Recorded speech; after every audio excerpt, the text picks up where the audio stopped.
కేజ్రీవాల్ ఇంటికి ఈడీ అధికారుల రాకపై Delhi assembly speaker Ram Nivas Goyal స్పందించారు. మనీష్ సిసోడియాను అరెస్టు చేసినా ఇప్పటి వరకు ఏమీ దొరకలేదన్న విషయం అందరికీ తెలిసిందేనన్నారు.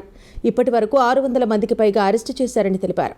ఎన్నికలకు ముందు కేజ్రీవాల్ గొంతు అణిచివేసేందుకే ఆయన్ను అరెస్టు చేయాలని చూస్తున్నారని గోయల్ విమర్శించారు. ఒకవేళ అరెస్ట్ అయినా కేజ్రీవాల్ రాజీనామా చేయరని చెప్పారు.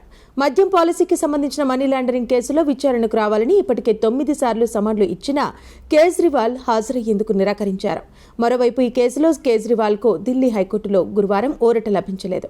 అరెస్టు నుంచి మినహాయింపు కల్పించేందుకు ఇప్పటికిప్పుడు ఆదేశాలు ఇచ్చేందుకు ఉన్నత న్యాయస్థానం నిరాకరించింది. ప్రస్తుతం ఈ కేసు పురోగతి దృష్ట్యా ఇందులో తాము జోక్యం చేసుకోలేమని హైకోర్టు తేల్చి చెప్పిన గంటల వ్యవధిలోనే ఈడీ అధికారులు ఆయన ఇంటికి చేరుకోవడం వంటి పరిణామాలు ఉత్కంఠ రేపుతున్నాయి.